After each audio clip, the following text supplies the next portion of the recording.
Et maintenant, Béatrice, vous allez nous parler de ce festival qui a lieu en ce moment à Houlgate, dans le Calvados. Ça s'appelle Les Femmes s'exposent. Mais en fait, ce sont des femmes, uniquement des femmes, qui exposent leurs photos. Voilà, c'est pas des photos de femmes, c'est Femmes. des photos faites par des femmes photographes professionnelles. Elles sont 14 à être à l'honneur dans toutes les catégories, sport, conflit, portrait, mode, artistique. Et la plupart des expositions, les traits sont à l'extérieur. C'est une balade à travers la ville, le long de la plage. D'accord. Et il y en a deux à l'intérieur, dont les expositions de Françoise Huguet, la très grande photographe, qui expose son sujet sur la mode, qui s'appelle Sublime, et sur les jeunes en Malaisie, qui s'appelle K-pop. Alors, on peut préciser, donc c'est un premier festival. Vous avez travaillé longtemps alors, le Nouvel Observateur, maintenant ça s'appelle l'Obs, Voilà. et vous étiez au service photo, et même chef du service photo. Donc en fait, votre travail, c'était de sélectionner des photos pour illustrer le magazine. C'est ça, c'est passer des commandes, chercher des photos. Donc j'ai passé 24 ans à l'Obs et les 7 dernières années en tant que chef du service, comme vous disiez. Et ce festival part d'un constat personnel, parce que j'ai fait vraiment très peu travailler de femmes, et c'est un mea culpa, et je me dis que je vais les mettre à l'honneur. Mais quand même, il y a 24 ans, il y avait très peu de femmes à l'époque, et j'ai compté, bon, il y avait déjà Françoise Huguet. En France, elles étaient au total 18, ce qui n'est pas beaucoup. Le numérique est arrivé, elles remplissent les écoles photo, elles sont même majoritaires, et pourtant, elles ne sont pas du tout dans les festivals, enfin, très peu nombreuses dans les festivals, dans les prix, dans les agences et dans les galeries. Et donc, ce festival, c'est pour les mettre vraiment à l'honneur. Elles sont 14 à l'honneur, plus 4 prix. Alors, on précise, vous étiez donc chef du service photo à l'Obs. Toutes ces photographes qui participent à ce premier festival, on va dire c'est du haut niveau. C'est vraiment des photographes très réputés au niveau national, voire international. Il y en a qui sont très connus. Il y en a des jeunes. J'ai aussi une jeune qui va montrer sa première exposition. Et l'invitée de Françoise Huguet, qui est une jeune malienne, pour qui c'est la première exposition en France et sa première venue en France. Alors, on vient de voir une photo de sport, justement. Et Malika, c'est quelqu'un que vous connaissez, je crois. Oui. Vous avez une photographe qui est Corinne très connue dans le monde Dubreuil. du sport. Corinne Elle Corinne travaille pour la Dubreuil. FFT, la Fédération de tennis. Et Corinne Dubreuil, qui était autodidacte au départ et qui est depuis 30 ans photographe de sport et plus particulièrement photographe de tennis. Ouais. Voilà. Et à l'époque, moi, je suis plutôt dans le photojournalisme, donc j'ai cherché toutes les catégories. Et j'ai cherché des femmes photographes de sport, et c'est rapide, en France, elles sont deux. Et deux talentueuses, donc cette année, c'est Corinne Dubreuil, et l'année prochaine... Ben, ce sera l'autre. Et ce qui est bien, du coup, ça va être assez éclectique. On ne va pas tomber dans un genre ou des choses trop inaccessibles, en fait. Moi, j'ai voulu... Vous voulez que ce soit populaire. Voilà, moi, je dis populaire et professionnel. Et du coup, c'est vraiment 14 expositions qui s'ouvrent à tout le monde, qui sont mis à part sur les conflits, où c'est les derniers jours de la bataille de Mossoul, où ça, c'est dans un endroit, dans un jardin où les enfants n'iront pas, et les gens qui vont rentrer dans cette exposition sont au courant. Sinon, il y en a vraiment pour tous les goûts.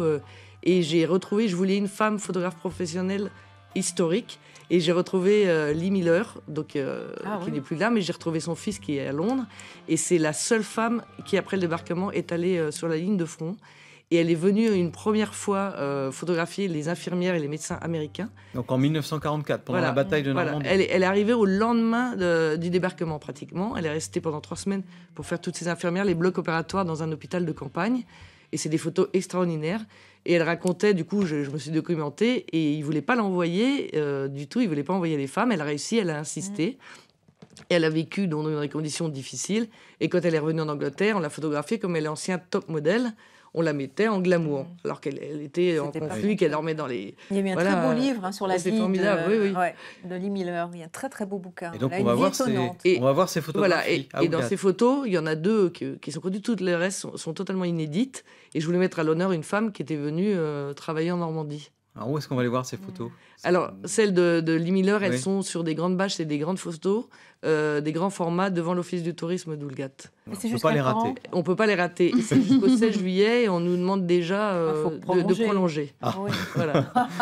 C'est bien, Lily a fait des infos pratiques, c'est Merci, génial. Lily. Bon, on va donner les infos pratiques, effectivement. Si vous allez à Houlgate, vous ne pouvez pas rater ces photos, parce qu'il y en a un peu sur la plage, il y en a un peu dans tous les lieux publics. Bon, c'est pas très grand, Houlgate, en même temps. Et c'est jusqu'au 16 juillet. Pour l'instant, c'est gratuit. Peut-être que ça sera prolongé. Voilà. Alors, maintenant qu'elles sont là, autant les faire durer jusqu'à l'été. Voilà. Et il y a un projet pédagogique qui est exposé aussi, où j'ai travaillé avec 7 jeunes placés par l'ASE, c'est l'aide sociale à l'enfance, à qui j'ai passé un boîtier pendant 2 mois. Et je leur ai demandé de travailler sur la mémoire, leur mémoire, le mal du pays ou leur enfance. Ils ont tous des vies extraordinaires, quand je dis extraordinaires, difficiles. Mm. Et je leur ai commandé à chacun 2 photos. Et je leur ai dit qu'ils seraient exposés comme les femmes professionnelles. Et ça, donc, nous avons une exposition avec 14 photos de ces jeunes Ah. à Parce qu'il y découvrir. a aussi et des c'est très rencontres émouvant. et on va continuer à en parler. Moi, j'ai le petit dépliant du festival Les Femmes s'exposent. C'est bien, Et vous le c'est voyez, malin donc d'avoir ça, fait ça. bon, c'est le plan d'Oulgat, hein, croyez-moi sur parole.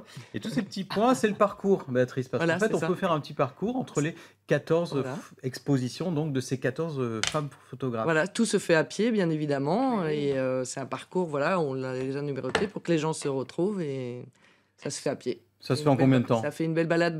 Ça dépend si on lit toutes les légendes. Mhm. C'est un petit moment. Après, voilà, il y a les gens qui passent comme ça juste en regardant. Si on regarde bien les légendes et tout ça, ça peut prendre 1h30. Oui. Voilà, alors la Ah, c'est municipalité vous a suivi dans cette aventure. Mhm. Et bien, ce qui est étonnant aussi, on en parlait tout à l'heure justement, il y a des habitants d'Oulgat qui sont exposés.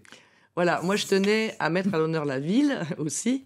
Et j'ai une photographe, Florence Levillain, qui est venue un mois cet hiver, en plein hiver, habiter là, et qui a photographié 12 habitants.